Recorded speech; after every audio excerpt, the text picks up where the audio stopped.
Sim. Está gravando. Ai, que sexy. Recordings on. Então, gente, sejam bem-vindos ao nosso primeiro webinário, Rumo ao Colapso Ambiental e o que podemos fazer sobre isso.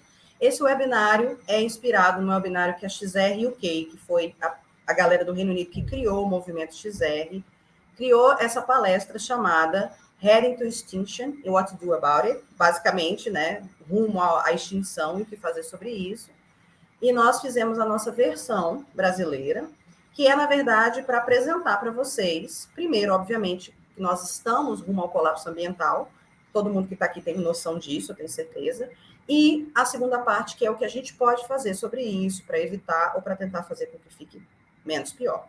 Então, nós dividimos essa apresentação em duas partes, e eu vou apresentar rumo ao colapso ambiental, e o Gama, meu querido companheiro, vai apresentar o outro.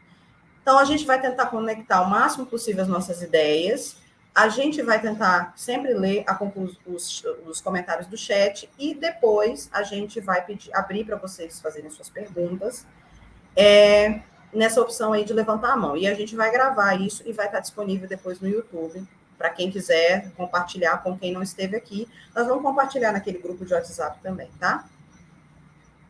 Então, vamos lá. Por que a gente está aqui hoje, né? As perguntas mais difíceis. Tem um tantinho. Bom, o objetivo dessa palestra, gente, é explicar um pouco sobre o que a gente chama de crise ecológica e a maneira como alguns de nós decidimos que já basta, né? E é hora de fazer algo a respeito disso. E aí a gente vai falar um pouco, então, sobre a Extinction Rebellion, e a gente vai explicar um pouco como é que a Extinction Rebellion se formou e por que a gente é tão apaixonado pelo assunto ambiental. E nós estamos tentando alcançar, né? E eu tenho certeza que os motivos que a gente tem são os mesmos motivos que vocês estão aqui para tentar nos apoiar, né? Então, por exemplo, um exemplo que a gente teve, que eu acho que muitos de vocês devem ter visto, que trouxe a coisa da XR para o internacional, foi a manifestação que a galera da XR França fez no desfile da Louis Vuitton, eu acho que a gente não botou a foto aqui, mas enfim, semana retrasada teve o desfile de fechamento da Paris Fashion Week, da Louis Vuitton, e o pessoal da XR fez uma passeata, invadiu o desfile, e foi incrível. Eles entraram lá, foram arrastados por segurança, mas foi incrível, para mostrar que a moda também faz parte desse nosso sistema profundamente capitalista, que está destruindo o meio ambiente, né? A moda, como vocês muito sabem, explora não só os recursos naturais, como muitas pessoas que estão aí em fábricas ao redor do mundo sendo tratadas de forma profundamente desumana. Então, a XR, ela tem várias formas de ativismo, e uma delas é invadir esses eventos, e aí a galera gringa chique da primeira fila ficava olhando sem saber o que era, sem entender. A gente está aqui para fazer perguntas difíceis e sempre trazer informações difíceis, né? A gente não tem um ativismo fofinho, ursinhos carinhosos, não. Isso aqui é literalmente rumo à extinção, né? Gama, você trouxe um vídeo, não trouxe? Você consegue colocar? Não, você quer que eu coloque o vídeo do desfile? Da intervenção do desfile? O vídeo que você estava mostrando no início, você trouxe? Trouxe sim. Você quer que eu reproduza agora? Sim. É o vídeo da cura da terra. Isso. A gente tem muito apoio aos povos indígenas, viu, gente? Então, o Gama vai colocar um vídeo aí para vocês. Eu tenho que descompartilhar minha tela, Gama?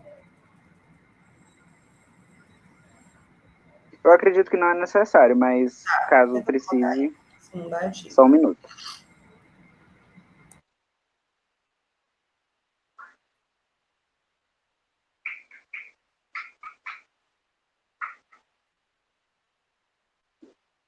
Tá subindo, só um minuto.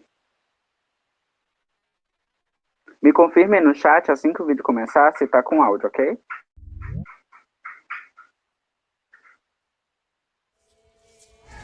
$1.500 anos se passaram, nós continuamos a resistir. Mesmo tentando pintar esse Brasil profundo de cinza, nós permanecemos para colorir. Nós fazemos a diferença. Na luta nós somos fermento. Nós mulheres indígenas sofremos o primeiro golpe, foi desde 1500. Somos mulheres parteiras, benzedeiras, doutoras, indígena politizada. Nós fazemos o enfrentamento, ainda que não sejamos belas ou recatadas.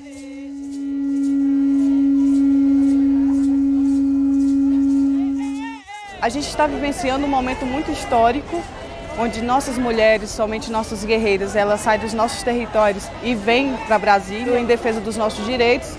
E o território, para nós, ele é a base de tudo. E nesse momento, a conjuntura política do Brasil é totalmente adversa, né? É totalmente violenta com nós, povos indígenas. E sentindo essa dor, sentindo essa pressão, as mulheres indígenas saem dos seus territórios e chegam a Brasília para se colocar na linha de frente do movimento em defesa do nosso território. Estou aqui representando povos originários dessa terra. Meu povo é Mura. Quase todos foram dizimados. Perdemos nossas línguas com a invasão aqui nesse país. Mas nós estamos aqui. Eu estou aqui, digo, eu existo. Eu sou povo originário dessa terra. Tentaram fazer com que essa força e esse sagrado que a mulher tem, a mulher indígena, tentaram apagar, né, na história. E nós, as mulheres indígenas, estarmos nos unindo, está trazendo de novo, né, esses valores, esse sagrado que nós temos.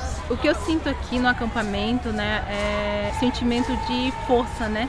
Uma acolhendo a outra, que sabemos que a gente tem que estar fortes diante desse governo que vai vir, que está vindo com tudo para cima da gente. Um marco histórico, né, é ressignificar a nossa história, porque até agora muita gente escreveu por nós. E agora nós queremos assumir esse protagonismo, as mulheres liderando esses processos de luta, mostrar que a gente está viva, que a gente tem força. Eu costumo dizer que os povos indígenas ainda, no século XXI, continuam tendo a sua humanidade roubada. A gente não tem dignidade humana diante de um Estado brasileiro.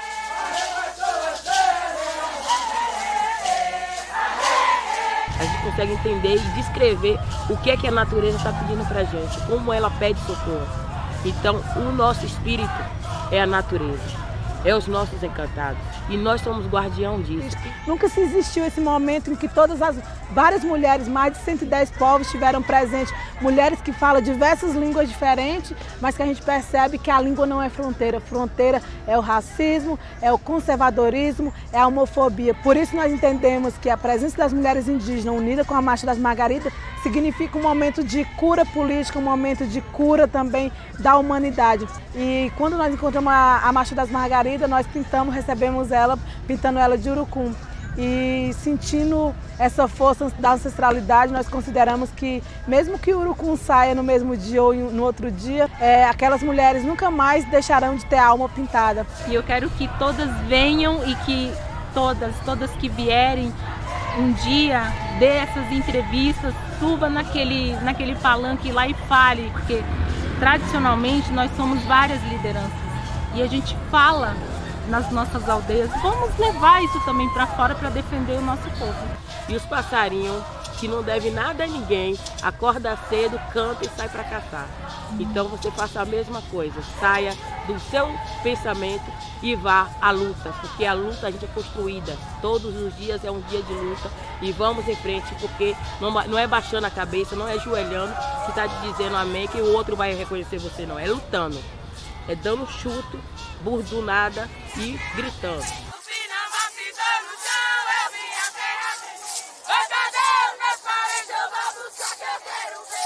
Porque inspirado numa mulher indígena, uma mulher entendedora, que direito é aquilo que se arranca quando não se tem mais escolha. Nós estamos numa luta que nunca termina, por isso nós celebramos hoje a primeira marcha das mulheres indígenas.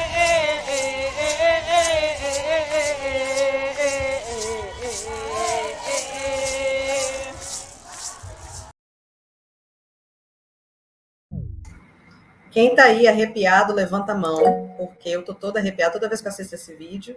Esse vídeo foi do marco, né? Da votação do marco temporal. E é incrível, e essa é uma das nossas grandes pautas e uma das grandes diferenciais, entre outras XRs, né? Que é a proteção dos nossos povos originais, tanto os povos originais como o povo da diáspora africana, né? Da África diaspórica, que estão aqui sendo o tempo inteiro violentados por todos os governos, não só por esse governo, mas que, depois do governo Bolsonaro, estão sendo violentados de forma cada vez mais institucionalizada. A gente sabe que, percentualmente, as pessoas que mais morreram, né, com Covid foram as pessoas de tribos, que moram em tribos indígenas. Perdemos várias lideranças indígenas para Covid, e desde o século XV, né, 16, o Brasil tem matado seus povos originais, né, desde a invasão. Então, essa batalha aí, eu acho que vai demorar para terminar. Então, depois de falar por que a gente está aqui, eu gostaria de falar um pouco sobre nós, né? Isso aí é uma foto que teve na XR Internacional. Como eu disse, a XR nasceu na Inglaterra em 2018, né? Esse é um movimento descentralizado, internacional e politicamente apartidário, tá, gente? Porque se vocês verem a XR Internacional, às vezes eles falam que é apolítico, mas não é apolítico, é porque ele é apartidário. A gente não está vinculado a nenhum partido, embora vocês possam estar vinculados a partidos. Eu, por exemplo, gosto da política partidária, tem gente aqui que não gosta, mas a gente é um movimento político, sim, porque a nossa escolha de se rebelar contra o sistema é uma escolha profundamente política.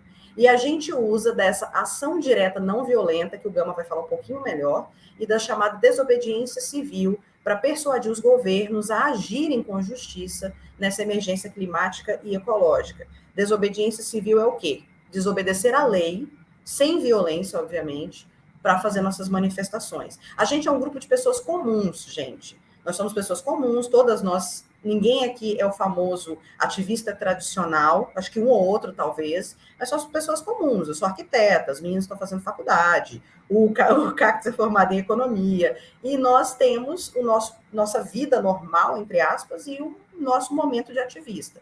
Eu acho que quase ninguém aqui da XR é ativista 100% do tempo, até porque não dá, né? Alguns de nós, a gente é formado, está na academia, é o meu caso, eu mesma sou professora, estudo a XR e os movimentos ambientais no meu doutorado, mas a gente tem pessoas nos anos iniciais de faculdade, pessoas até no ensino médio, mas a gente se junta aqui sob as bandeiras da XR e nos rebelamos. E por que a gente se rebela? Que a XR é uma rebelião e a gente se chama de rebelde, né? A gente quer salvar a espécie humana e todas as outras espécies da extinção. A gente quer manter o planeta, um planeta de um sistema regenerativo, né? E a gente quer justiça ambiental e climática para os nossos povos.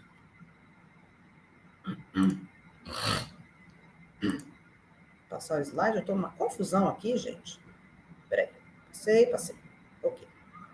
Aí a gente entra nesse momento de negação, né? O problema é que a gente está, como sociedade, a gente está há muito tempo numa negação de crise ecológica. Isso é normal, a gente tem nossos paradoxos diários, né? A gente tem nossa vida, os nossos milhões de problemas diários, como no Brasil, todo mundo sabe, desemprego, falta de comida, não é só o dia a dia, entendeu? São problemas muito grandes. E aí a gente acaba esquecendo da crise ecológica, esquecendo de dizer que a crise ecológica está enredada em todos esses outros problemas. A gente assiste a televisão, a gente lê o jornal, muitos de nós aqui somos cidadãos informados, a gente sabe que tem esse problema de gases de efeito estufa e desmatamento, e no nosso nível intelectual, a gente sabe que essas coisas estão acontecendo, mas a gente, às vezes, constrói uma parede entre o nosso conhecimento e nossas ações. E o que é essa parede? Os nossos milhares de outros problemas diários, né? E então a gente não está julgando ninguém aqui, a gente sabe que tem os problemas. Vocês me desculpem, mas é que Mafalda está querendo falar junto, só um instante. Deixa eu desligar meu microfone para dar um pito nela.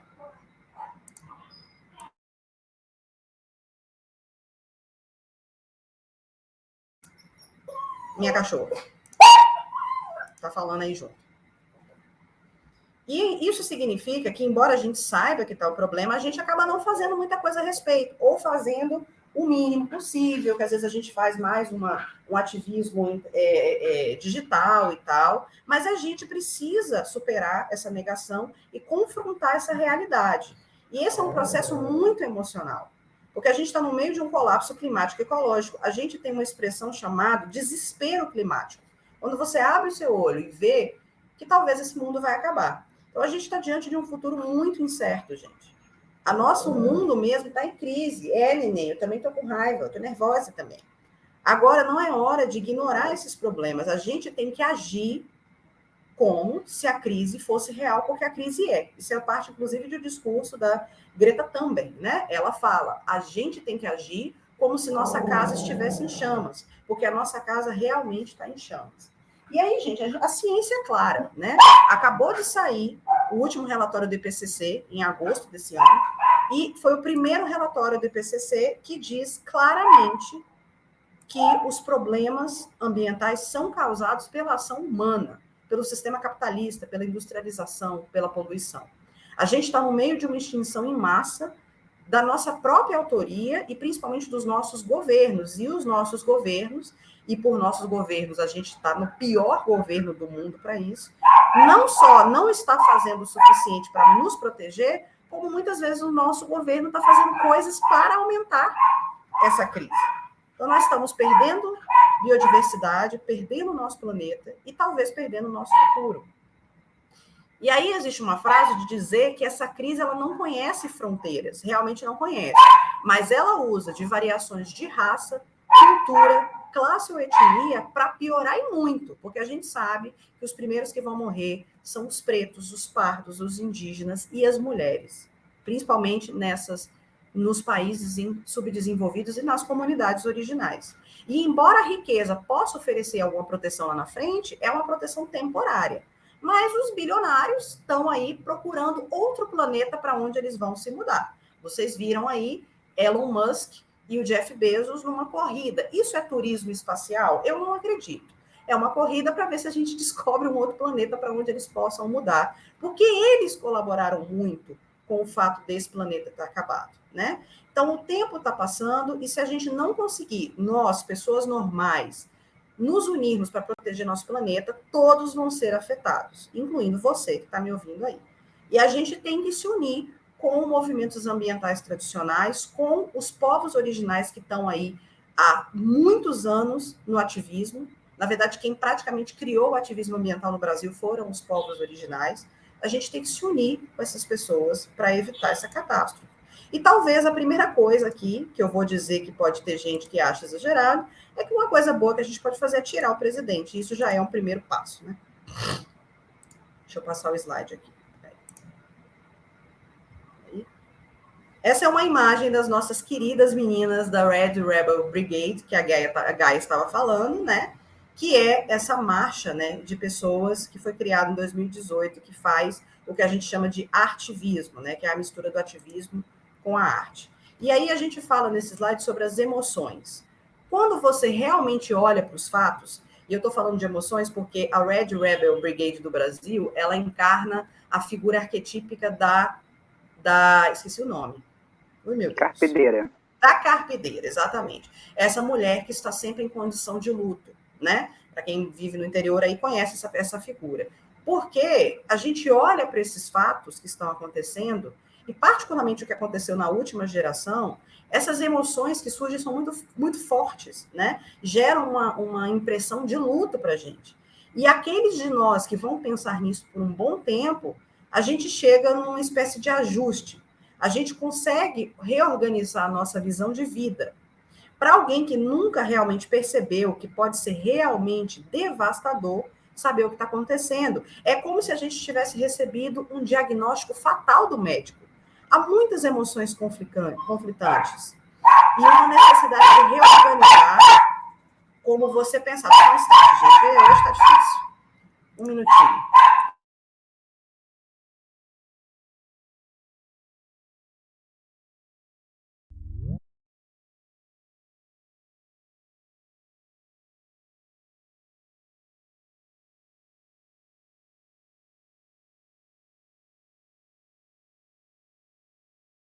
Desculpa, gente, é que eu fui passar minha pandemia no meio do mato, e aí agora eu voltei para a capital, estou morando em condomínio, não sei lidar com essas interrupções, mas enfim.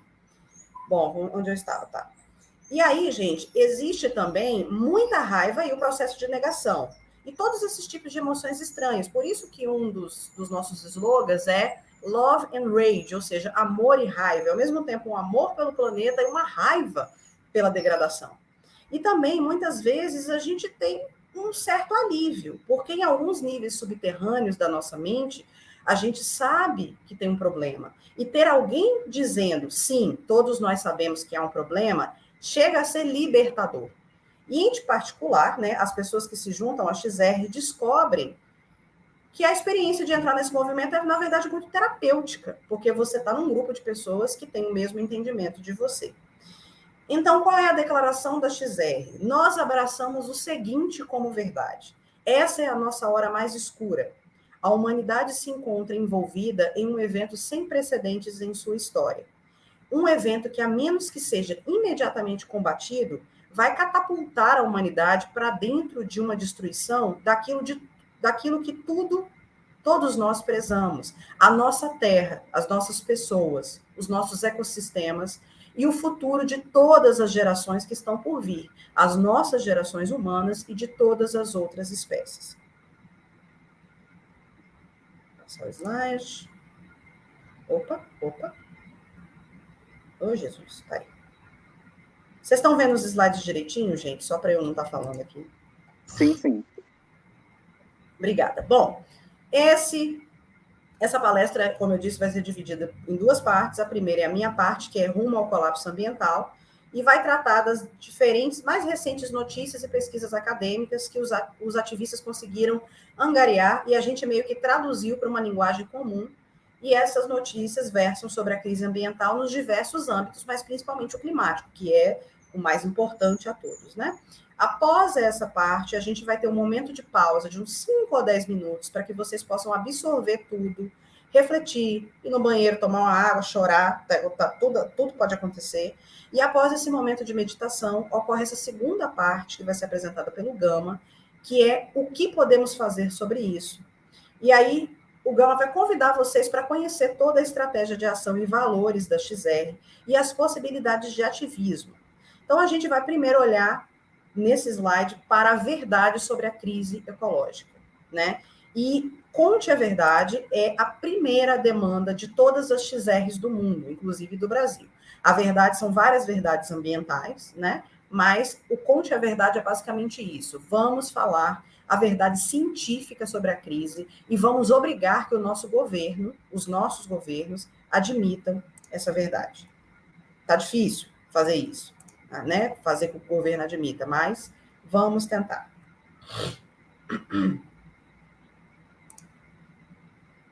Precisamos lembrar, gente, que a Terra é o nosso único sistema de suporte de vida, até então. Ainda não existe planeta B, né?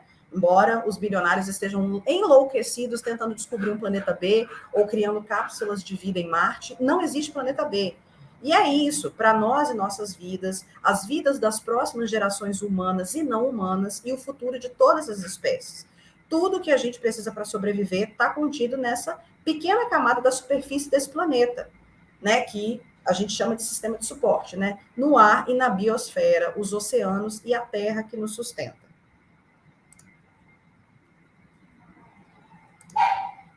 E aí vem a questão da destruição. Então, gente, determinados grupos humanos, e eu estou dizendo determinados grupos humanos porque existe um discurso muito unitário de dizer que a espécie humana está destruindo o sistema Terra, e nós sabemos que não é a espécie humana que está fazendo isso. Existem muitas pessoas que não são responsáveis pela destruição. Existe um sistema que é responsável e alguns grupos humanos, a classe média, as classes altas, os bilionários, a indústria que são responsáveis. Mas existe alguns bilhões de pessoas que não só não são responsáveis, como eles estão sendo vitimados por essa destruição. Então, determinados grupos humanos estão destruindo esse nosso sistema de suporte de várias maneiras diferentes. Eles estão destruindo o clima, que a gente vai falar um pouco mais sobre isso, está esquentando a Terra, para que a Terra não tenha mais esse clima que a gente desfrutou nos últimos 12 mil anos, né? Estão destruindo a ecologia, a biosfera, da qual a gente depende muito e que está sendo muito danificada pelas nossas atividades. E estão destruindo realmente a própria civilização humana, começando pelos grupos populacionais mais vulneráveis, né? Que tem uma galera aí, inclusive, não sei se vocês viram, 2019 teve uma cúpula da demografia junto da COP, que eram alguns países ricos europeus brancos que estavam querendo saber como se proteger da devastação, e não só disso, de uma crise de refugiados. Por quê? Como a mudança climática vai afetar primeiro os países em desenvolvimento e subdesenvolvidos, a gente vai ter que correr para os países desenvolvidos. E essa galera vai aceitar a gente lá? Né? Então, pode, inclusive, trazer mais ondas de racismo, supremacia branca, fascismo e tudo que a gente está vendo que está nascendo aí. Portanto, a gente está literalmente olhando para uma perspectiva de extinção. E nós, provavelmente, somos a primeira espécie, talvez a única, né, na história de 4 bilhões de anos, que já compreendeu sua extinção. Os seres humanos são os únicos, até então, que têm, sem ciência não, que têm reflexividade, que conseguem refletir sobre sua própria extinção. Portanto, se alguma espécie pode impedir a extinção, é a gente, né? Mas a questão é, a gente pode fazer isso?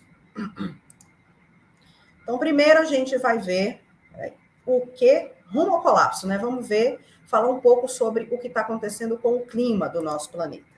A maioria de vocês estão familiarizados aí com essa questão, eu só vou trazer algumas informações que foram trazidas pelo último relatório do IPCC, que talvez nem todos tenham tido a oportunidade de conhecer ainda, né? Que saiu recentemente. Falar primeiro sobre os gases de efeito estufa, né, nossos grandes vilões. A atmosfera da Terra, ela contém esses gases de efeito estufa.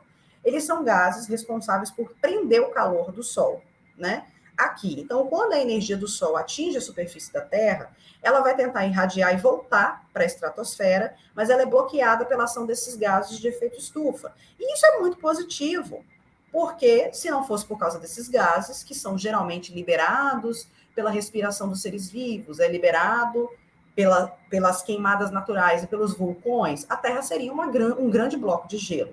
Porque, apesar de não parecer, a nossa distância do Sol não é suficiente para o Sol aquecer. E os mais importantes desses gases são o CO2, o famoso dióxido de carbono, e o metano. São ambos gases bases de carbono, né? Nossos estudantes de química aí sabem melhor do que eu. E os níveis de dióxido de carbono e metano na atmosfera, eles regulam, com alto nível de precisão, o quão quente é o clima. Então, ao longo das eras que a Terra existiu, a atmosfera ganhou e perdeu o dióxido de carbono, e o que a gente chama de paleoclimatologista, essas pessoas descobriram que o clima se aquece e esfria em sincronia. Então, é um regulador muito potente do clima.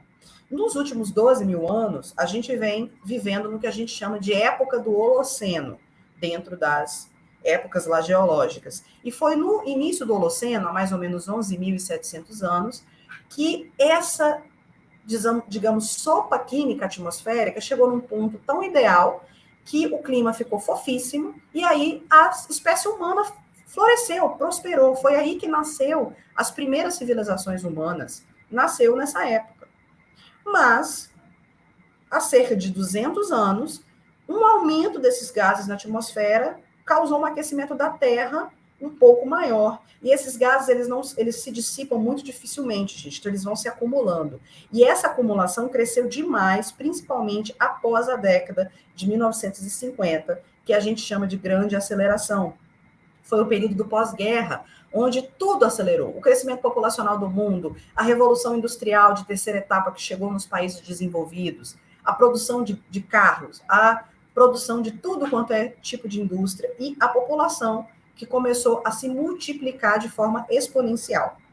E, de fato, os gases de efeito estufa, eles são o motivo pelo qual a Terra não é uma bola de gelo, mas estão em desequilíbrio. Quando a gente entrou nessa revolução industrial, principalmente a partir da década de 50, a gente descobriu que havia vastas reservas subterrâneas dos chamados combustíveis fósseis, que são, primeiro, o carvão, né? Depois veio o petróleo e o gás natural. Todos eles descobertos na Inglaterra. Depois, no final, eu vou fazer, porque eu tô tanto com esse negócio da Inglaterra na minha cabeça, os meninos da XR já sabem que essa piada é interna, né? Que a família real andou falando os trem aí, eu tô muito revoltada. Esses produtos à base de carbono, eles são produtos à base de carbono, que são seres vivos que se decompuseram milhões de anos enterrados na superfície da Terra e se tornam combustíveis. Eles têm enorme quantidade de energia. E a gente explorou essa energia para construir a nossa chamada civilização industrial, para construir uma vida que é muito confortável para alguns grupos humanos, mas para outros nem tanto, né? Mas no processo de queimar esses combustíveis fósseis, que é muito mais intenso nos países industrializados, o Brasil hoje é o 7º país que mais emite, mas principalmente pelas queimadas, né? Não tanto pelo nosso estilo de vida, até porque, nossa senhora, o estilo de vida do brasileiro está um horror hoje em dia, né? A gente injeta muito dióxido de carbono e metano na atmosfera. E isso intensificou o efeito estufa da Terra, e a Terra está ficando mais quente. Se eu estiver falando muito rápido, levantem a mão, porque eu falo rápido mesmo. Bom, esse é um gráfico que o pessoal chama gráfico de bastão de beisebol, né? A gente não tem beisebol aqui, mas é porque esse formato do gráfico pareceria um bastão de beisebol, né? Gringos e seus nomes. Bom, esse gráfico, ele provavelmente não é novidade para vocês, ele não é novidade para mim, mas o que é uma novidade é essa taxa extrema que isso tem acontecido. Vocês vão ver que o gráfico dá um pulo aí a partir do século XX. Ele mostra essa curva ascendente de emissões de gás de efeito estufa, e é uma curva extremamente íngreme, né? E o que vocês podem ver é que nos últimos 2.000 anos, a gente tinha uma quantidade considerável de carbono na atmosfera, em torno de 280 partes por milhão. Não vou entrar aqui explicando o que são essas partes por milhão, porque eu mesma não sei, mas sei que não é legal, então. Mas era um clima muito estável, né? Eles eram regulados pelas atividades das coisas vivas, pelos vulcões, aquilo que eu já disse. Então, houve esse equilíbrio dinâmico nos últimos 2.000 anos. Mas aí chegou a era industrial, né? Aí a partir de 1700, 1800, e aí começou a subir o negócio. Só que aí, meus amores, nos últimos 70 anos, os níveis dispararam. Então, a gente tem um nível crescente de gases de efeito estufa. Hoje, a concentração de gases é de 409 partes por milhão. Isso pode não parecer só um número, mas quer dizer que é muita parte por milhão, né? E isso reflete o quê? No próximo gráfico, na temperatura. Que é o gráfico aí de alteração de temperatura. Não é de se surpreender que isso tem um efeito crescente no nível de calor da Terra. E se você olhar como a temperatura da Terra mudou desde o século XIX até agora, a gente está vendo um aumento exponencial em temperatura. Obviamente, muito piorado depois dos anos 50. E segundo a esse 6º relatório de avaliação do IPCC, que saiu em agosto agora, desde o século XIX, a temperatura média da Terra cresceu mais ou menos 1,2 graus Celsius, o que parece muito pouco, mas a gente tem que entender, gente, que isso é uma média, entendeu? Esse 1,2 é uma média, e eu vou explicar melhor. Aí vamos falar um pouco sobre o que é o IPCC, muitos de vocês já devem saber, né? Por volta da década de 80, os cientistas eles convenceram os políticos de que esse acréscimo de temperatura era algo que a gente tinha que se preocupar. Então, muitos governos do mundo se reuniram e formaram esse órgão que se chama Painel Intergovernamental sobre Mudanças Climáticas, o IPCC, que, se eu não me engano, foi montado em 1988. Pode ser que eu esteja errado. A função desse órgão é colher toda a literatura científica escrita ao redor do mundo sobre o clima. E por isso ele é composto por muitos cientistas especialistas em todos os tipos de domínios diferentes, e eles passam anos revisando milhares e milhares de artigos. E geralmente eles lançam esses relatórios a cada 3, 4 anos. E eles vão reunir periodicamente, e eles têm diferentes subgrupos que trabalham em diferentes aspectos e produzem um relatório. O relatório mais recente, que foi liberado agora, ele foi feito com base na análise de 14.000 artigos científicos que vem falando sobre o clima desde 2013. Então, teve o penúltimo relatório, que foi em 2018, que dizia que a gente teria aí 12 anos para fazer alguma coisa antes do desastre total, porque a partir de 2030, que naquela época era 12 anos, agora são 9 anos, surtando, né, aqui, significa que em 2030, se a gente esperar até 2030, não vai haver o que fazer. A gente só tem até 2030 para começar a fazer, e não só para começar, mas como para reduzir a nossa emissão de carbono a zero. Zero net, que eles falam, né? Que é a emissão e a absorção de carbono chegar a um equilíbrio de 0, né? Então, esse relatório último chegou a algumas conclusões. Primeiro, a influência humana no aquecimento da atmosfera, do oceano e do continente agora é inequívoca e inquestionável. Esse é o primeiro relatório que admite isso, porque o IPCC, ele sempre foi um pouco conservador, meio moderado em relação a isso. Então, eles sempre sugeriam que tinha, sim, a influência humana, e isso dava muito amplitude para que negacionistas climáticos argumentassem que esse aquecimento global era natural. Mas agora o IPCC está dizendo, não, meus amores, agora a gente analisou e é inquestionável. Aí, a segunda conclusão, as concentrações de CO2 e metano, e chamado de óxido nitroso, cresceram a níveis sem precedentes nos últimos 800 mil anos. Ou seja, as concentrações aumentaram 40% desde o período pré-industrial, devido a emissões de combustíveis fósseis e mudança dos usos da Terra, considerando que mais da metade da superfície do planeta Terra hoje é colonizada por cidades e estruturas que servem para sustentar cidades. A elevação da temperatura nos últimos 50 anos aconteceu muito mais rápido do que nos últimos 2.000 anos.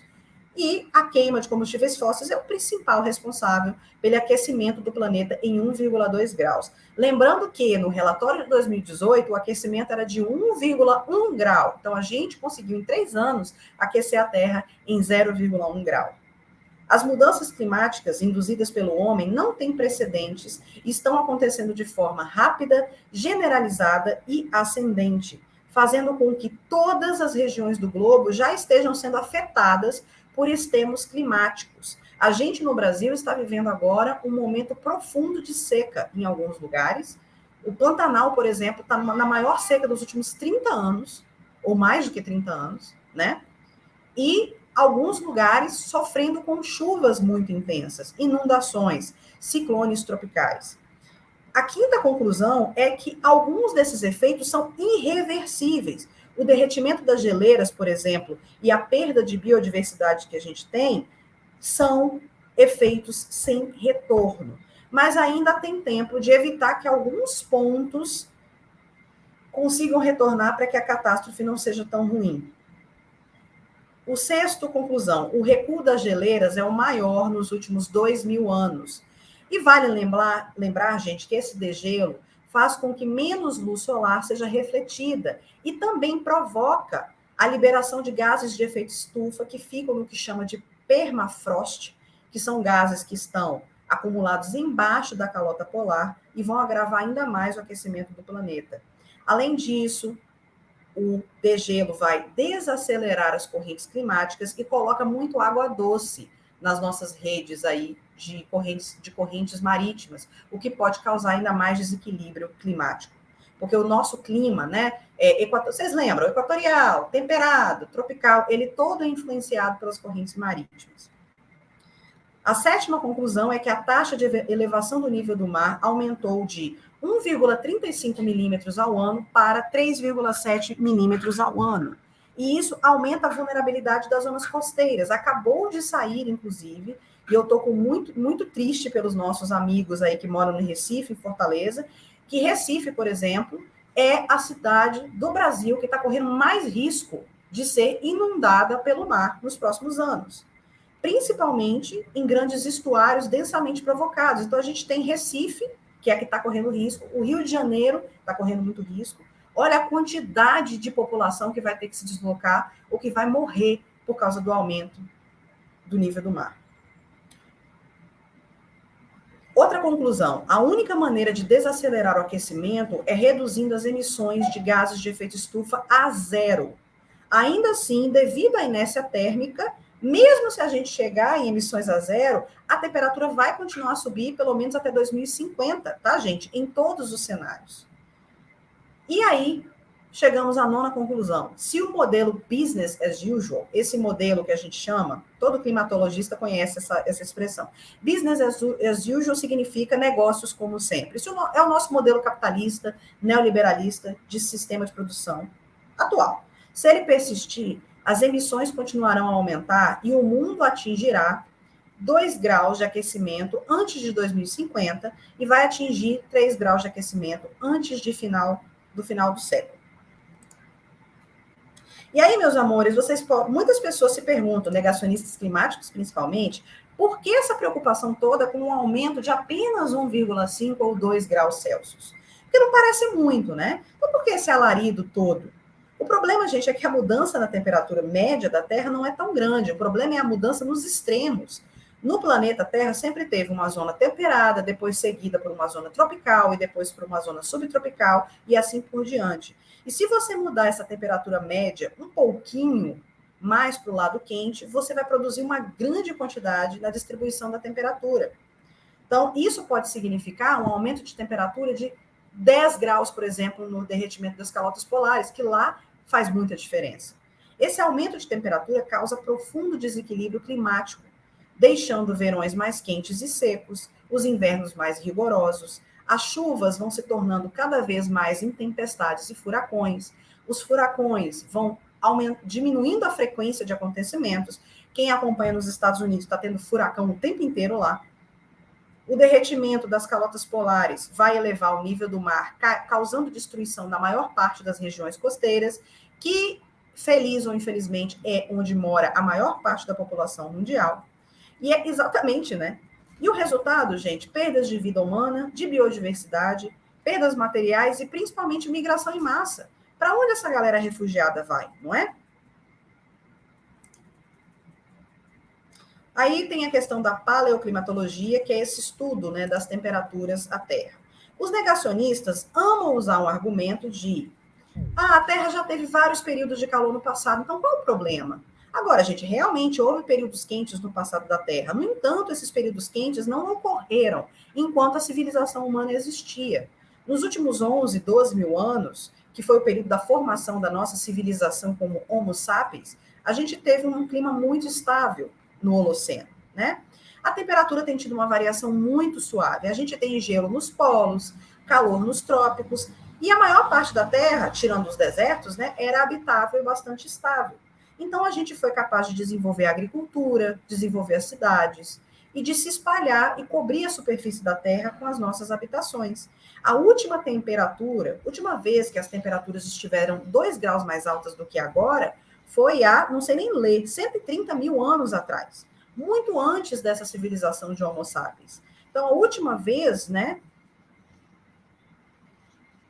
que isso aconteceu foi por causa da atividade vulcânica, e a gente ainda não era do jeito que a gente é hoje. A civilização humana não existiu numa terra muito quente, e a gente nem sabe se a gente pode. A gente não sabe se a gente consegue se adaptar fisiologicamente para isso. Aliás, a gente sabe que a gente não consegue, porque, por exemplo, populações europeias que vivem há gerações em climas temperados, ou no Canadá, toda vez que vem essas ondas de calor, que para a gente são naturais, mas para eles morrem. Vocês estão vendo lá no Canadá incêndios na Califórnia, o pessoal morrendo no Canadá de insolação por causa disso, porque fisiologicamente eles não estão adaptados.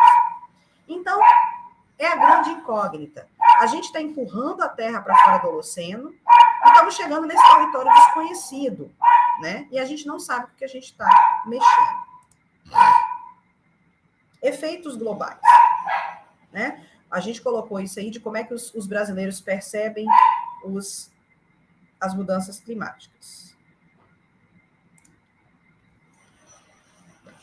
A gente já está mais de 1 grau acima da linha da base pré-industrial. Então, a gente já está começando, já tem uns 20 anos que a gente está começando a sentir muito dos efeitos da mudança climática. E você que está me assistindo provavelmente deve estar ciente de que nos últimos anos tem havido relatórios crescentes de eventos climáticos realmente devastadores. Houve eventos de inundação extrema em vários lugares aqui. A gente teve secas absurdas, eu estou no Espírito Santo, então a gente teve uma seca horrorosa em 2015. A gente teve inundações que deixaram 50 mil pessoas sem vida, sem casa, em 2013. E agora a gente está tendo chuva de novo. Então a gente tem, por exemplo, uma cidade na Índia chamada Chennai, onde a cidade ficou sem água, gente. Sem água, a cidade ficou sem água. E a água teve que ser entregue num caminhão-tanque. Agora a gente está vendo uma seca no Pantanal, que agências ambientais que as ONGs estão tendo que levar caminhão-pipa para encher reservatórios de água para que os animais do Pantanal tenham água para beber. Gente, isso é um absurdo. O Pantanal sempre foi uma área alagada, mas mais de 30% do Pantanal está sendo acabado por causa de queimadas e a gente está vivendo uma seca. E aí a gente vê... Deixa eu ver se eu estou no slide certo. Ó. O quê?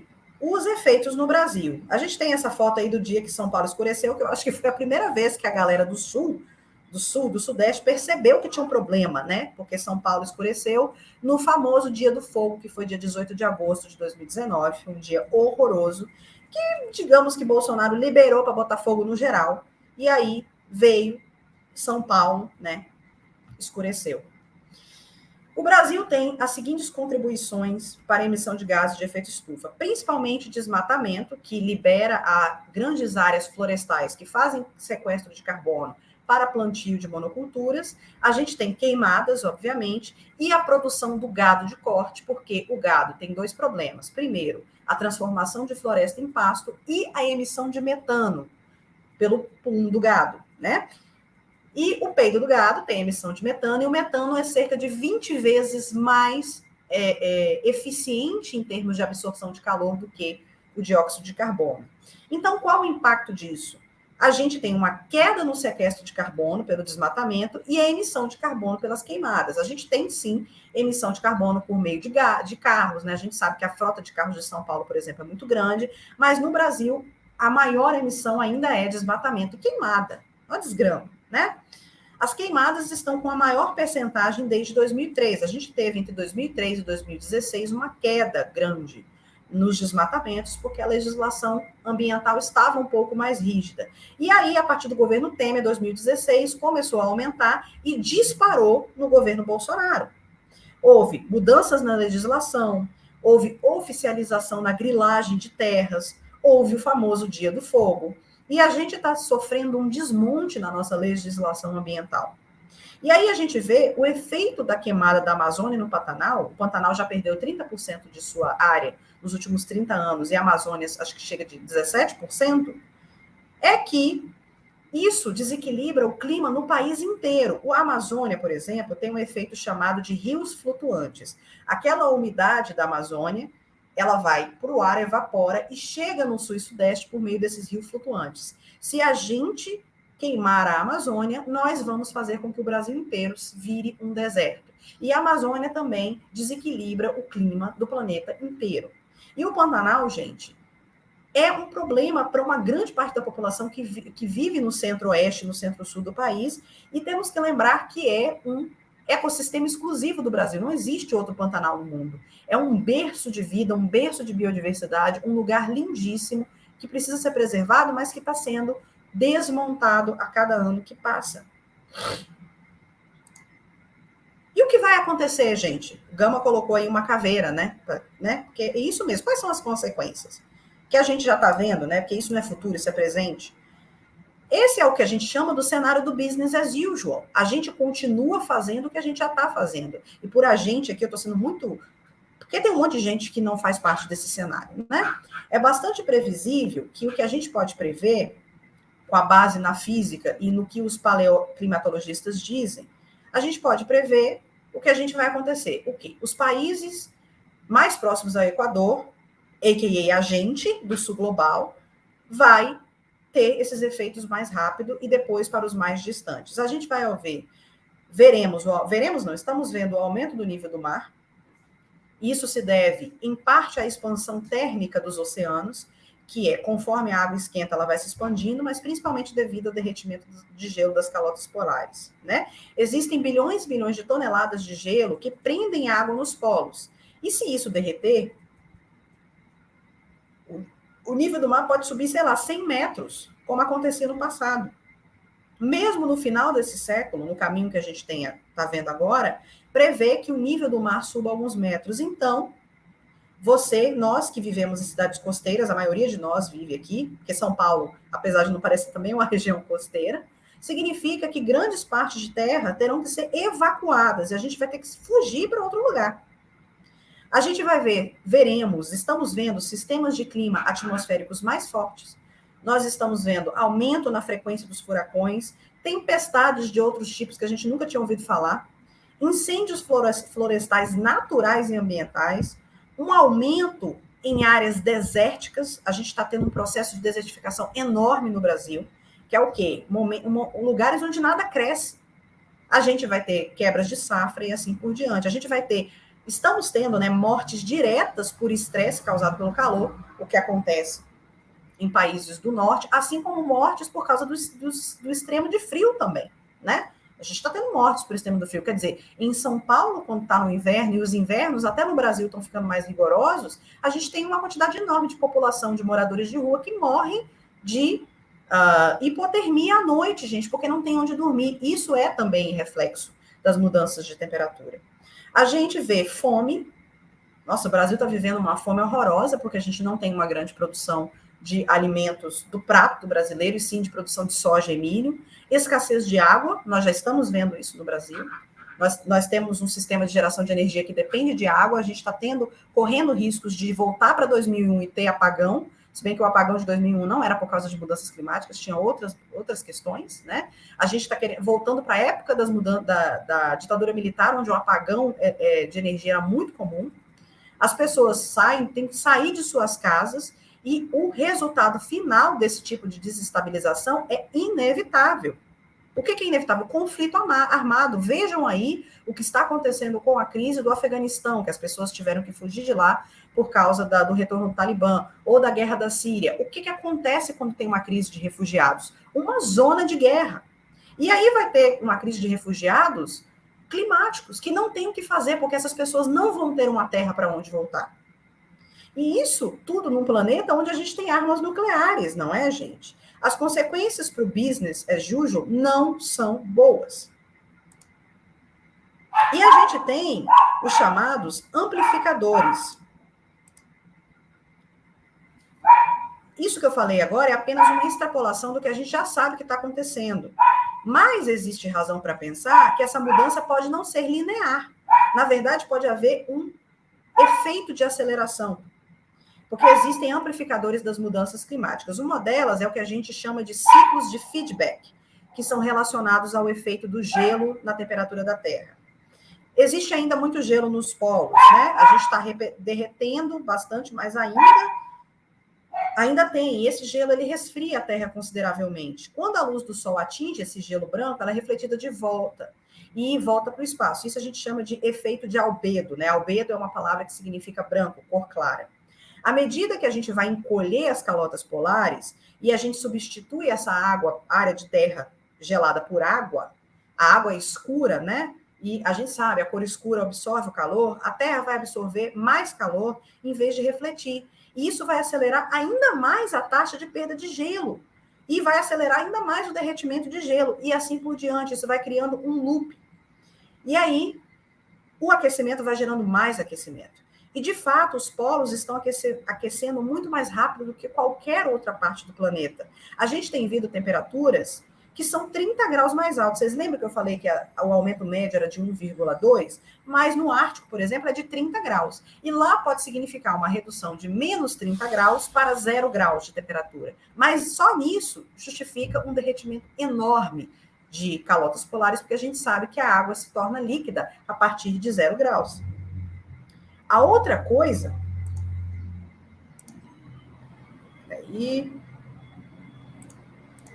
A outra coisa é que tem uma possibilidade de desencadear fenômenos que a gente ainda não viu. Isso é o que tem causado muita discussão e preocupação, é descobrir que essa permafrost que eu falei sobre o gelo, bloqueiam ali embaixo milhões e bilhões de toneladas de metano, que é um efeito de gás estufa muito potente, muito mais potente do que o dióxido de carbono, e a gente não sabe quanto metano está embaixo dessa permafrost. Esse metano ele foi acumulado com a decomposição de vegetais que ficaram embaixo do gelo. E se tudo isso for liberado, haveria ainda mais uma possibilidade da gente acelerar o aquecimento total. Então, essa curva pode ser muito mais íngreme. E agora, como se já não fosse suficiente, vamos falar um pouco sobre ecologia. E mais sobre a questão de perda de biodiversidade, né? O clima é apenas parte do problema, gente. A outra parte do problema é a perda da biosfera que eu mencionei, que é a casca das coisas vivas que sustentam a gente e da qual a gente faz parte. A gente está conseguindo destruir ambas as pessoas, os seres que vivem na água e os seres que vivem no ar. E um dos grandes impulsionadores do uso da terra tem sido a necessidade de cultivar alimentos suficientes para sustentar os humanos, principalmente, e não só os humanos, mas como os animais que servem de comida, o que eles chamam em inglês de livestock, que eu acho horrível, né, chamar de estoque vivo, que é basicamente os animais que servem para o alimento humano. E o número de humanos está aumentando, né? A gente prevê que vai chegar provavelmente a 10 bilhões em 2050, e a gente emprega muitos dos nossos recursos para alimentar esses humanos e os animais que alimentam os humanos. Porque nós estamos com um grupo de 4 bilhões de pessoas que na Terra, né, os 4 bilhões mais ricos, que são superalimentados, que comem demais, que consomem demais. E, ao mesmo tempo, a gente tem 1 bilhão de pessoas que não sabem que vão ter o que comer. A gente está aqui no Brasil com 100 milhões de pessoas que não sabem que vão ter o que comer. Então, existe um desequilíbrio muito grande. A produção de alimento aumenta muito, mas não é capaz de alimentar a população toda. A gente vai erradicar as pragas que comeriam as plantações e vamos destruir grande parte da vida dos insetos que normalmente habitam a terra. A gente substitui a floresta, que normalmente tem um microclima, por uma plantação que não tem um microclima. E aí a gente chega, né, no nosso caso específico, que é o desmatamento. As florestas, elas são sumidouros de carbono. São plantas que crescem, né, porque as plantas geralmente sequestram carbono melhor quando elas estão em fase de crescimento. E elas crescem muito rapidamente e absorvem muito carbono do ar e transformam esse carbono em material vegetal. E esse material vegetal morre e forma solo que vai sequestrando o carbono. E como as árvores estão respirando, elas metabolizam e enviam água e mantêm esse clima úmido. E você recebe muitas chuvas ao redor das florestas. Então, onde há uma floresta tropical, principalmente, que tem grande biodiversidade, há uma grande redução de carbono. E também há muita produção de oxigênio e muita umidade. As florestas são ecossistemas muito saudáveis. Quando a gente queima a floresta, a gente pega o carbono que estava preso nas árvores e no solo e libera no ar. E, ao mesmo tempo, mata as árvores que iriam sequestrar o carbono. E quando a gente substitui as florestas por plantações, nós estamos substituindo um sistema biodiverso por uma monocultura que é muito pobre em sua biodiversidade e que não é capaz de sustentar animais ou insetos. Insetos são animais, aliás. Não são capazes de sustentar animais. Exemplo, a área desmatada da Amazônia, nos 1000 primeiros dias do governo atual, cresceu em 74% em relação ao mesmo período anterior a dia 1º de janeiro de 2019. Nesse período, o desmatamento na Amazônia, que chama de Amazônia Legal, consumiu cerca de 24 mil quilômetros quadrados. Esses dados são do INPE, do Greenpeace, e a gente pegou no UOL, né? Segundo o cálculo do Greenpeace, o total desmatado equivale a 2.410 mil hectares, né? E aí a gente comparou com um campo de futebol da FIFA, que é em torno de 0,73 hectares, ou seja, 3.350.898 campos de futebol foram derrubados apenas nos primeiros 1000 dias do governo atual. Ou seja, 3.300 campos de futebol por dia, gente. Os dados preocupam especialmente porque o Brasil vinha em uma longa sequência na década anterior nas reduções de queimada. Era devagar, mas a gente estava tentando. Os outros dados da atual era do governo chamam a atenção. Em 2019, houve um aumento de 30% dos focos de queimada em relação ao ano de 2018. Já em 2020, apresentou um novo aumento de 15,7% em relação a 2019, ou seja, 45% a mais do que em 2018. E esse desmatamento no Brasil não tem a ver diretamente com a alimentação do povo brasileiro, porque o povo brasileiro está passando fome. Esse desmatamento tem a ver com a grande transformação das nossas florestas em um campo de cultivação de soja e milho que vão alimentar animais na China, vão alimentar o porco da China, ou que vão produzir carne de exportação, porque essa carne também não está ficando no Brasil. As pessoas que ainda se alimentam de carne muitos de nós na XR não nos alimentamos com carne mais, mas as pessoas que se alimentam de carne estão vendo um aumento muito grande no preço da carne, porque o Brasil prefere exportar. Então, a gente está desmatando e poluindo a nossa atmosfera, deixando o nosso povo com fome para alimentar povos em outros países. Isso não faz nenhum sentido, gente. Outro efeito é a desertificação. O resultado final do processo de substituição de floresta por monocultura, como a monocultura transforma a terra em um sistema, o solo fica muito infértil, é que você pega aquela floresta e transforma a floresta num deserto, que tem uma capacidade muito baixa de sustentar vidas. E é muito difícil reverter esse processo, porque você já perdeu a umidade daquela região. Foi o que eu falei dos rios flutuantes da Amazônia. E não é apenas na Terra que a gente vê esse problema de perda de biodiversidade, no oceano também. Semelhante às florestas, os oceanos são um sumidouro de carbono também. A água ela dissolve um pouco de dióxido de carbono, mas existem muitos organismos fotossintetizantes, como o fitoplâncton, o famoso plâncton, que vão absorvendo esse carbono no ar e prendendo nos oceanos. Tanto que a maior parte do petróleo que jorra do oceano é formado por plâncton, que morreu há muitos milhões de anos atrás. E esse fitoplâncton, ele produz muito oxigênio e sustenta a vida marinha. E também, claro, a vida que depende do oceano. Eles fornecem também grande parte da nossa comida. Bilhões de humanos que se alimentam de pescado dependem do oceano como fonte primária de nutrição. E eu não estou falando aqui só de pesca industrial, eu estou falando de comunidades costeiras mesmo, pescadores que pescam uma pequena quantidade de peixe. É muita gente, entendeu? Os oceanos são uma parte muito importante do nosso sistema de suporte de vida. E a água tem uma capacidade muito alta de absorver calor.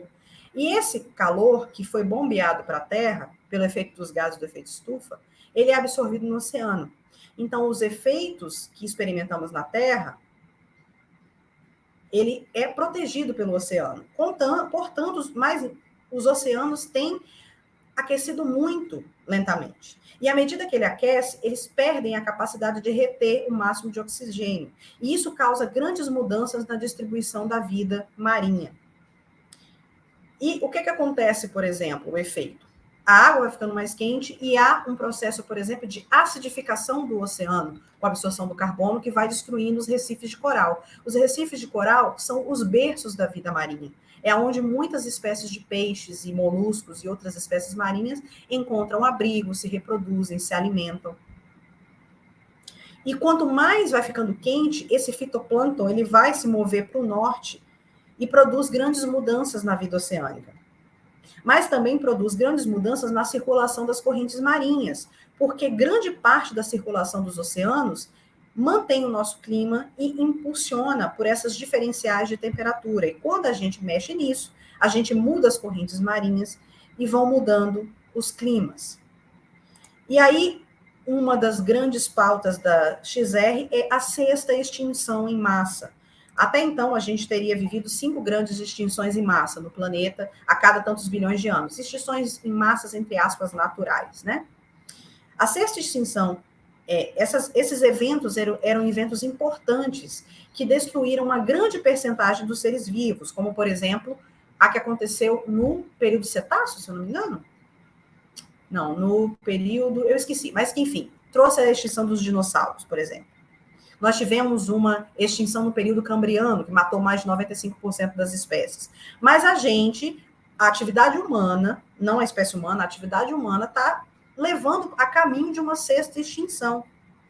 Quase todos esses grandes eventos de extinção em massa foram devidos à mudança no clima ou algum tipo de impacto de asteroide, por exemplo, mas muitos deles produzidos por emissão de gases de efeito estufa, tipo assim, por uma grande atividade vulcânica, mas não por nós. Foi relatado recentemente pela ONU que a ação humana ameaça até 1 milhão de espécies de extinção. A gente está produzindo grandes mudanças na distribuição da vida da Terra.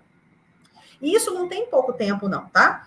A gente tem o que a gente chama do evento de grande extinção da megafauna, que aconteceu mais ou menos a partir de 20 mil anos atrás, que foi quando a espécie humana começou a migrar da África para os outros lugares e começou a extinguir grandes espécies de animais, como os mamutes. ou os Grows, e isso durou até 200 anos atrás. Quando a galera chegou, eu esqueci, numa ilha, foi na Nova Zelândia, há 200, 300 anos atrás, eles ainda tinham espécies de animais muito grandes, como as preguiças gigantes, que eram comuns aqui no Brasil. E, mais atualmente, a gente está matando espécies assim num nível absurdo. E eu recomendo vocês lerem o livro A Sexta Extinção, que eu esqueci o nome da autora, mas é um livro muito interessante que fala sobre esse processo. Além de nós, a gente tem que pensar, gente, nos animais não humanos, né? O mundo muito rico em que a gente vivia, né? É um mundo cheio de tigres, leões, elefantes, ursos polares e todas essas coisas que a gente ama quando é criança, mas os nossos filhos, os nossos netos não vão ver isso. Essas crianças não vão conhecer essas espécies. A gente pega esse mundo rico de biodiversidade e despoja da sua riqueza. A gente transforma um planeta extremamente biodiverso num planeta empobrecido e infértil. Bom, gente, eu acho que eu já estou cansada, estou revoltada aqui, não sei como é que vocês estão, mas eu vou pedir a vocês um momentinho de pausa para a gente entrar na nossa segunda parte, que vai ser uma parte mais rápida, tá? Para todo mundo poder almoçar. E a gente pode voltar meio-dia e a gente continua? O que vocês acham? Acho que a gente precisa de um tempinho, né? O que vocês acham? Eu vou ter que sair aqui, porque daqui Não a tem pouco problema, a gente tem reunião do XR de Uberlândia, então... Não tem problema, Caju. Aí Então, é isso. meio-dia a gente volta, tá? Tchau pra Tranquilo. vocês. Boa Tchau, reunião pra tchauzinho. vocês.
Cactus, a gente tá só num momento de pausa e meio-dia a gente continua, tá?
E aí, pessoal, tudo bem? Estamos de volta. Vamos começar com a... Espero que tenha sido bom para vocês dar uma relaxada. Vamos começar com a segunda parte aqui. A parte é o que fazer sobre isso. Começando pela questão do por que você não age, né? A gente tem que começar, gente, a pensar nas nossas obrigações morais de agir. Então, eu apresentei as razões científicas pelas quais estamos caminhando para um futuro muito difícil. E a questão é para vocês que estão aqui agora. Quando a gente deve nos preocupar com esse futuro? E eu acho que a resposta para nós, como seres morais, é que a gente precisa se preocupar com esse futuro por uma série de razões.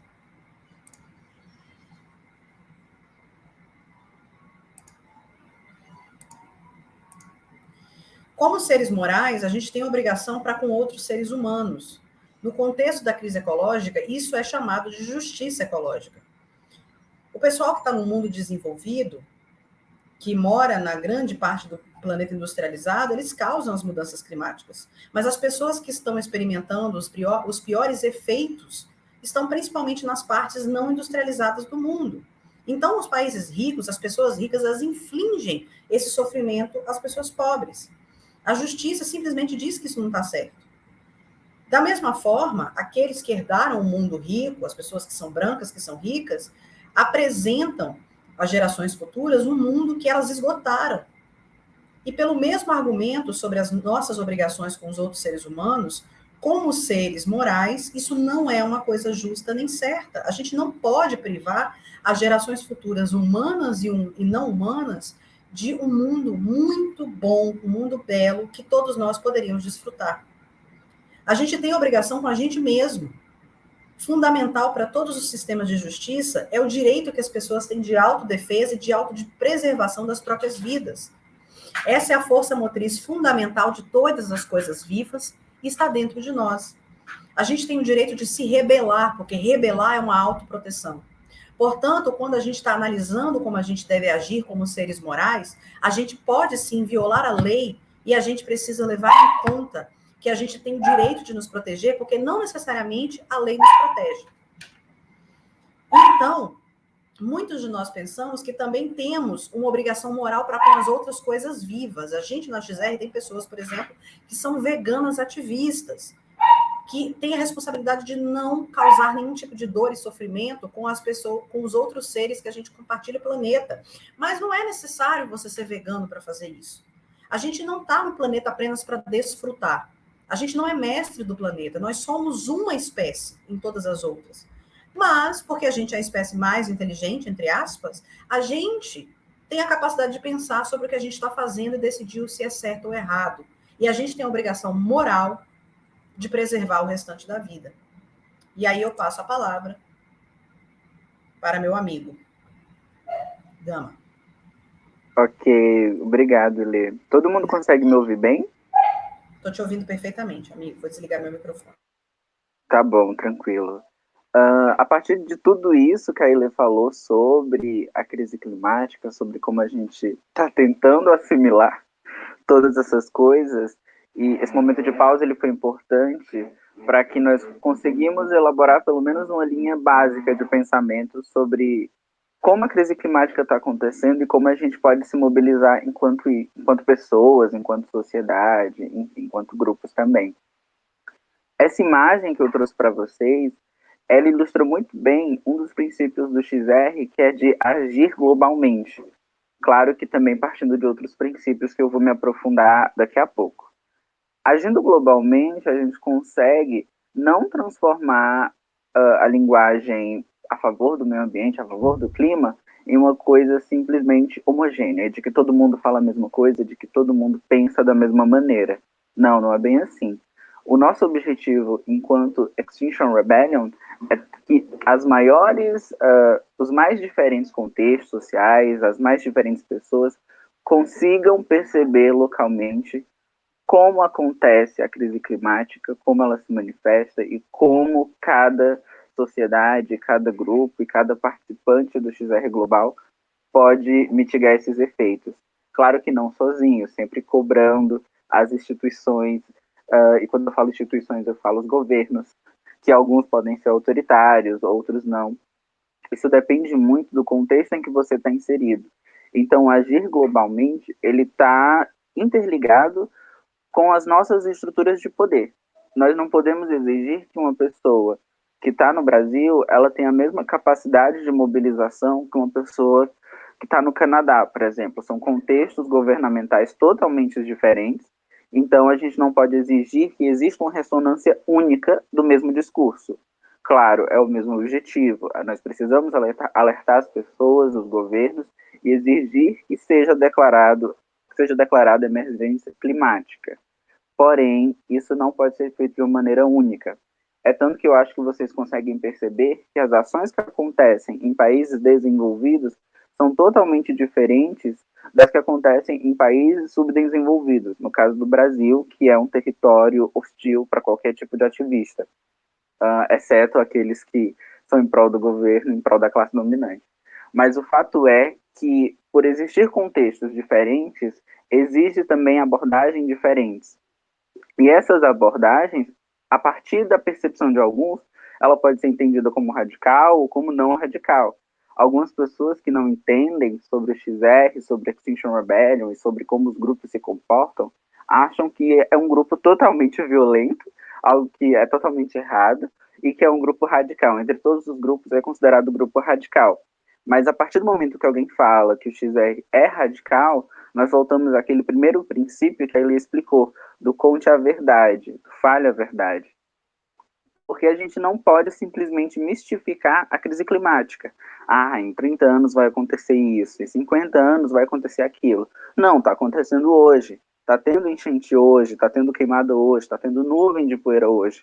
Ou seja, não é um discurso radical, é um discurso meio que óbvio. E algumas pessoas, principalmente pessoas que vivem em condições sociais abastadas e com ótima qualidade, não conseguem perceber isso muito bem. Elas percebem, mas elas relutam em afirmar que a crise climática está acontecendo, que a crise climática está acontecendo justamente por conta de um pequeno grupo, de uma pequena porcentagem institucionalizada da nossa sociedade, ou seja, grandes empresas, grandes governos e outras coisas mais. Mas a importância dessa imagem para a gente é que todos nós somos capazes de mobilizar pessoas, seja na nossa sociedade, localmente, ou seja globalmente. Pode passar e ler, por favor. Sobre mobilizar localmente. Essa ação aqui, se eu não me engano, ela aconteceu na Argentina, que foi um ato em homenagem aos povos originários. A Argentina que recentemente teve, não um plebiscito, mas uma averiguação pública sobre quais terras indígenas e de povos originários deveriam ser demarcadas. Houve, infelizmente, algumas terras não foram demarcadas devidamente, estão ainda esperando por cortes internacionais, mas essa ação, ela explicita muito bem o que é o agir localmente. Nós não podemos exigir que grupos do exterior, por exemplo, entendam completamente contextos que são somente nossos. Isso não impede eles de entenderem isso, mas nós precisamos tentar dar o máximo de visibilidade às pautas locais. Um exemplo que eu posso dar no XR Brasil é o Amazônia Sem Boiada, que a Amazônia está não somente no Brasil, mas também em outros países vizinhos, mas ela é uma pauta essencialmente brasileira para nós. Antes, havia uma problemática da comunidade internacional não entender muito bem como se comportava as relações entre ativistas, governos e agências fiscalizadoras na Amazônia. Então, se fez necessário que todas essas correlações fossem explicadas e as pessoas passassem a entender que não é uma estrutura tão simples assim. Existe toda uma problemática por trás, existe uma cultura da agropecuária que tem interesse na devastação da Amazônia, existe também uma cultura de corrupção que corrompe as grandes instituições, inclusive IBAMA e outras mais, mas também existem pessoas que estão lutando literalmente sozinhas pela Amazônia e também por outros biomas e pela biodiversidade no geral. E essas pessoas que estão lutando sozinhas, elas localmente não, às vezes nem possuem um impacto muito grande, mas quando outras pessoas agregam nesse discurso, o impacto se torna extremamente maior. Então, isso é de suma importância. Próximo slide, por favor. Aqui é sobre os dilemas estruturais que existem no XR. O XR, como todo outro coletivo, né, não é bem uma organização, mas um coletivo, um movimento, ele possui dilemas estruturais que é justamente o reflexo da sociedade planetária que a gente vive. Nós vivemos numa sociedade eurocêntrica, numa sociedade capitalista e numa sociedade que é voltada à comunidade branca. E dentro disso, dentro do XR, também, infelizmente, acabam se reproduzindo certas situações que não deveriam se reproduzir. Existe, infelizmente, em muitos momentos, eu não posso aqui mistificar de outra maneira, mas existe em muitos momentos um eurocentrismo de certas pautas. Muitas vezes, europeus querem roubar pautas que são do sul global, por exemplo, que não competem muito bem a eles e que eles não têm propriedade para falar sobre isso. Mas no exato momento em que a gente questiona esses dilemas estruturais, essas estruturas de poder, a gente consegue traçar, talvez não, com certeza a gente consegue traçar uma perspectiva melhor de como agir, de como se relacionar com outros grupos e de como construir uma cadeia global muito bem estruturada e muito bem interligada. Ou seja, quando o XR ele promove uma ação global, não é necessariamente que exista uma voz única, mas existe uma voz focal, uma voz que tem propriedade para falar sobre aquilo. E, novamente, eu cito a nossa campanha do Amazônia Sem Boiada, que é uma pauta local brasileira, que tem vozes do sul global, do Brasil, e que a gente resolveu expandir isso para o mundo, para outros grupos do XR, que agregaram muito bem, e talvez vocês possam ver futuramente, que em breve vai acontecer também. Próximo slide, por favor.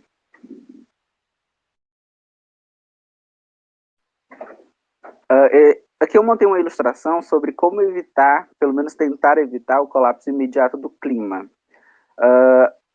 O primeiro desenho é um cérebro, que eu reutilizei do Recicle Suas Ideias, e é justamente isso, a mudança de pensamento. Não dá mais para ignorar o que está acontecendo, não tem como não ver o que está acontecendo. Então, por isso, nós precisamos mudar o nosso pensamento radicalmente. Não tem como ficar imaginando a crise climática como algo para o futuro, algo que é muito alheio à nossa realidade. Não, ela está acontecendo agora. É uma tecla que o XR bate muito.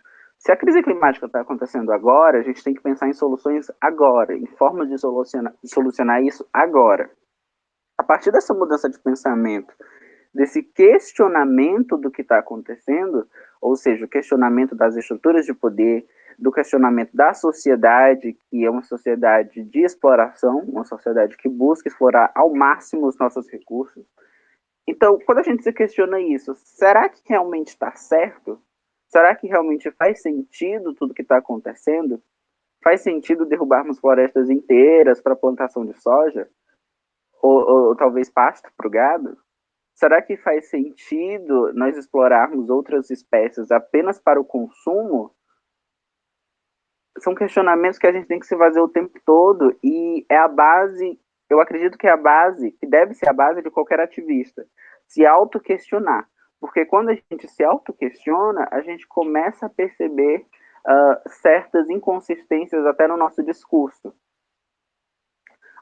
A segunda ilustração é sobre a questão do tempo, a ampulheta, que é uma imagem muito recorrente dentro do XR. O tempo está acabando. A gente não tem mais, sei lá, 50, 30 anos. A gente não tem nem uma década direito para poder tentar mitigar as reações do planeta por conta da crise climática. A gente não tem esse tempo. Então precisamos reconhecer que o tempo está acabando. Se nós temos menos de uma década, não tem como a gente programar todas as conferências, todas as discussões e todos os prazos a cada 5 anos ou a cada 10 anos. Isso é impossível. Não pode mais se comportar dessa maneira. Se faz muito gente a necessidade dos líderes globais entrarem em um consenso e começarem a formular ações verdadeiramente justas, porque, infelizmente, existe uma problemática enorme dentro dos objetivos que são traçados pelos países do norte, principalmente, países ricos. Eles elaboram uma meta e muitas vezes eles não pensam como essa meta vai ser alcançada. É um pouco estranho, porque existem inúmeros documentos que pretendem reduzir os gases do efeito estufa. Tá, mas como isso pode acontecer? Em que momento um governo fez algo efetivamente sério e que realmente tenha uma conclusão? Essa é a pergunta que fica. Em que momento algum governo realmente conseguiu reduzir algo? Em nenhum momento. Infelizmente, em nenhum momento. Todas as conferências que já tivemos, todas as COPs que já aconteceram, elas traçam metas, mas elas não começam a acionar essas metas. É como se cada país pegasse uma tarefa de casa e nenhum deles fizesse corretamente. E acontece ainda uma outra problemática. Como nenhum faz a tarefa de casa completamente, fica um apontando para o outro e no final ninguém faz nada. E aí uma nova conferência e novas metas e nada acontece. O último desenho é para tentar ilustrar um pouco da cultura regenerativa, desse reconhecimento que nós precisamos ter sobre o que é o nosso planeta, sobre o que é a comunidade global e de como a gente precisa regenerar o que foi destruído. Pode passar o próximo slide, por favor. A cultura regenerativa, a Aile começou a falar sobre ela, mas ela é uma cultura que ela está baseada essencialmente na reestruturação da Terra. Essa reestruturação da Terra, ela começa a partir da gente. Ela começa a partir da reestruturação das nossas cadeias de poder. Ou seja, nós precisamos parar de reproduzir valores que não devem mais pertencer ao nosso tempo. O que são esses valores? A exploração de outras espécies. Outro valor também, o excesso de capital, o excesso do capitalismo, porque a grande porcentagem do capital está concentrada em 0,1% de pessoas. Então isso é um absurdo, não tem como existir um mínimo equilíbrio ambiental ou social se um pequeno grupo de pessoas concentram todo o poder e concentram toda a riqueza de um planeta inteiro. E outra forma de começarmos a adentrar a cultura regenerativa é entender o que é esse capital, o que é esse poder. Em que momento foi dado a essas pessoas esse poder? Em que momento esse capital começou a ser mais importante do que a nossa sobrevivência? São esses questionamentos que a cultura regenerativa precisa despertar em nós. A partir do momento em que nós entendemos que a cultura regenerativa é o futuro, nós começamos a adentrar em outros tópicos. A agroecologia que deve ser o futuro da humanidade. Eu acredito que talvez nem possa existir outra possibilidade senão a ecologia justa, onde as pessoas parem de simplesmente plantar e colher em cadeia. E também, continuando, pessoal, a agroecologia, por ser importante, ela necessita de talvez uma dinâmica mais rápida dos governos. Se os governos não reconhecem a agroecologia como importante e outros meios de regenerar o planeta, também não vai existir possibilidade alguma de construir qualquer coisa. Então, quando a gente vê, por exemplo, povos extrativistas, nós podemos reconhecer de que é possível extrair sem destruir, de que é possível gerar produtos alimentícios, de que é possível gerar toda uma cadeia de produção sem destruir o meio ambiente. Mas aí também voltamos ao questionamento do que é essa cadeia de produção, do que é que nós realmente necessitamos. Será que nós necessitamos de uma bolsa de couro? Será que nós necessitamos de roupas de pele animal? Será que necessitamos disso? Será que nós realmente necessitamos de combustíveis fósseis, já com combustíveis, não combustíveis, me perdoe a palavra, mas já com possibilidades de usarmos eletricidade como locomoção? Será que realmente precisamos disso? Então, a cultura regenerativa, ela está justamente para colocar em xeque tudo isso que nós temos como certo. E eu acredito que dentro de cada um de nós é possível restabelecer essa conexão com a Terra. Existem grupos no XR que se chama XR Reconexão ou XR Regenerar, algo assim. E nós precisamos entender isso como uma cadeia global, como uma dinâmica tanto pessoal quanto coletiva. Próximo slide, por favor. Eu vou falar rapidamente aqui sobre os princípios da não violência. Isso é um assunto muito extenso, mas o XR tem esse princípio da desobediência civil não violenta, e os princípios da não violência, eles são baseados nos princípios da luta pelos direitos civis que aconteceram nos Estados Unidos e também em outros países, que foi um movimento global. Inclusive, é um assunto que eu recomendo muito de todos nós estudarmos uma vez na vida, sobre a luta pelos direitos civis, principalmente dos negros. Então, a partir dos princípios da não violência, a gente tem a ideia de nunca simplesmente culpabilizar certas pessoas pelo que acontece. Existe uma frase muito famosa dentro do José, que é o não envergonhar e não apontar, se não me engano. Talvez eu esteja enganado, mas é quase isso. Então, será que realmente nós precisamos não apontar os erros de alguém que está dentro da estrutura de poder? É uma pergunta que fica. Será que a gente realmente não deve culpabilizar pessoas que são realmente culpadas pela destruição do planeta? Então, dentro disso, a gente não pode simplesmente entrar no princípio de passividade. Porque a não violência não significa passividade, não significa que tudo pode acontecer e que nada vai ser feito. Não, não é bem isso. A não violência, ela parte do princípio de que não pode existir um discurso violento, de que não pode existir a violência física também, e outras derivações do que pode ser entendido como violência. E aí volta também a questão do que cada governo não, do que cada sociedade encara como violência. No Brasil, você jogar tinta num banco é considerado violência. Em outros países já não é.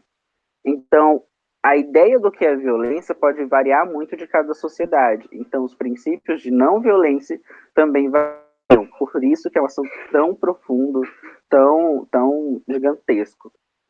Próximo slide, por favor. Aqui é um exemplo da nossa ação, que vocês já viram algumas imagens aqui. Eu, inclusive, recomendo que depois vão no canal do YouTube e no Instagram para poder ver essa ação das carpedeiras que aconteceu durante a greve global. Próximo slide.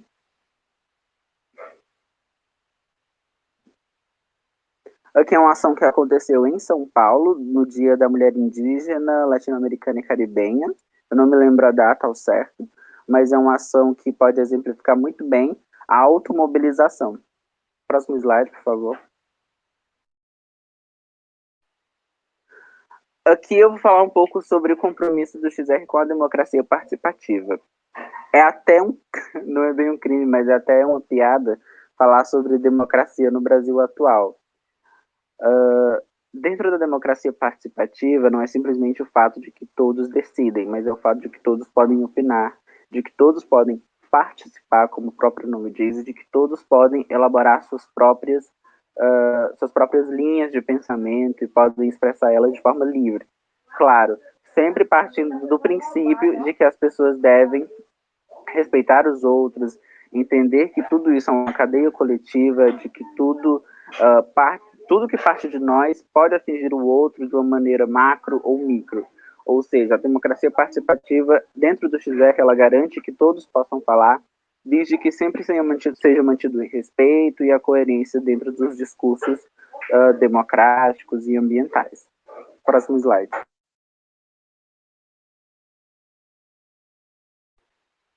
Que é sobre a automobilização, de que esse é um exemplo que aconteceu em Uberlândia. A automobilização ela pode ser feita por qualquer pessoa, de qualquer lugar, de qualquer maneira. Então, assim, aconteceu o que aconteceu para vocês, o slide aqui meio que parou. Parou não, ele saiu sozinho. Aqui tá normal. Vocês estão conseguindo ver, gente? Voltou para mim, voltou. Tá normal. É porque para mim ele saiu, estranho, mas ok. Aqui é sobre a automobilização, sobre como cada indivíduo, independentemente de onde esteja, pode se mobilizar. Aqui foi em Uberlândia, em Minas Gerais, durante a greve global também, que o nosso companheiro Caju conseguiu se automobilizar, fazendo essa pequena intervenção artística. Não dá para ver a foto inteira, mas ele estava em cima de alguns galhos e troncos de árvores que foram incinerados na região do Cerrado. Próximo slide, por favor. Aqui é sobre mobilização coletiva, que é bastante parecida com a mobilização global. Aqui foi em frente à Agência Nacional do Petróleo, porque vocês sabem que recentemente teve esses leilões de petróleo que, graças a Deus, poucos blocos de petróleo foram arrematados, justamente por conta da sociedade civil ter se mobilizado contra essa exploração de petróleo em várias regiões, que poderia afetar até Noronha. Então a sociedade civil se mobilizou e os empresários, eles não botam dinheiro onde eles acham que é muito instável, onde eles acham que não podem receber licença ambiental para continuar a exploração. Então apenas 5 blocos foram arrematados e ainda não é totalmente garantido de que essa exploração vai acontecer, porque justamente a sociedade civil está se mobilizando contra essa exploração de petróleo. Enfim, é algo que não se comporta mais dentro do nosso século se nós temos outras alternativas. Próximo slide, por favor. A Terra corresponde a indivíduos e contextos diversos, algo que eu falei também lá na frente sobre o agir globalmente. Essa ação aqui, ela é uma intervenção artística com colagem de lambes e outros cartazes, que aconteceu em Goiânia. Uma ativista nossa, ela fez essas colagens de lambes pela cidade. Foi durante também aquele período onde estava havendo marchas antidemocráticas em Brasília, pelo Brasil, então nós também tivemos que agregar essa pauta nossa, não a pauta antidemocrática, claro, mas a pauta pela democracia, até porque, apesar de sermos apartidários, nós somos um movimento que tem bases políticas, e é inadmissível que nós tenhamos um posicionamento antidemocrático. Próximo slide, por favor. Entender nosso presente como problemático e pensar estratégias de cura da Terra. Essa ação também aconteceu no Dia da Mulher Indígena, Latino-Americana e Caribenha, que justamente isso, o tema foi Pátria Violada Brasil, trazer à tona toda essa estrutura de genocídio, de estupro e de violência contra as mulheres que pariram diversas nações, infelizmente a partir da imposição genética, porque o que aconteceu na América como um todo foi uma imposição genética europeia. Então nós tivemos que mobilizar pessoas em todo o Brasil em prol disso. Diversos ativistas fizeram fotos com cartazes, aquela de São Paulo também. Então a gente foi para frente de alguns monumentos que não deveriam estar lá, mas estão. E isso foi uma ação bastante veiculada, assim, as pessoas ficavam se perguntando o que vocês estão fazendo, o que é que isso significa? E é justamente este pensamento que a gente quer pensar nas pessoas. Será que realmente tudo que aconteceu é esse mito da miscigenação, essa coisa de que um indígena se apaixona por um português? Será que realmente isso está certo? Será que faz sentido isso? Ou foi simplesmente um grande estupro que a gente romantizou? É um questionamento bom que eu acho que todo mundo tem que ter e todo mundo tem que se informar pelo menos uma vez na vida sobre. Próximo slide, por favor. Aqui é sobre alguns círculos que eu não vou me aprofundar aqui, mas numa futura reunião, para quem quiser participar, que é sobre os círculos de trabalho ou comitês. Nós temos o núcleo, que são pessoas que tomam decisões mais estratégicas, temos o de boas-vindas, que é para agregar novos ativistas, temos o de treinamentos, que pode se estruturar ao longo do tempo com outras pessoas, nós temos o de comunicação, nós temos o Amazônia em Lutas, que está dentro do Amazônia Sem Boiada, e nós temos o de segurança. Cada círculo desse, cada um pode participar da maneira que quiser e da maneira que acha que pode contribuir. Próximo slide.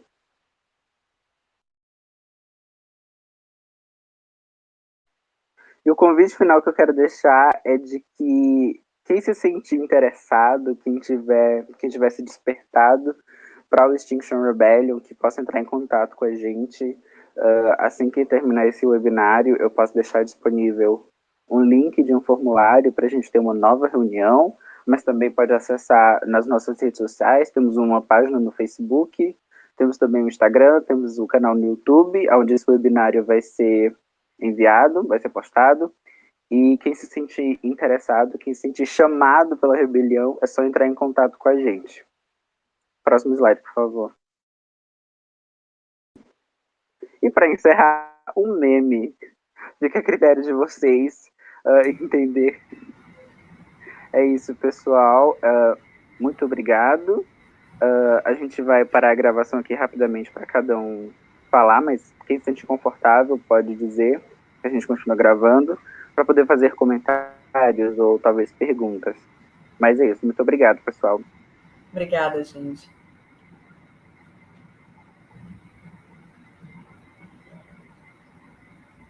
Parabéns, gente. Vocês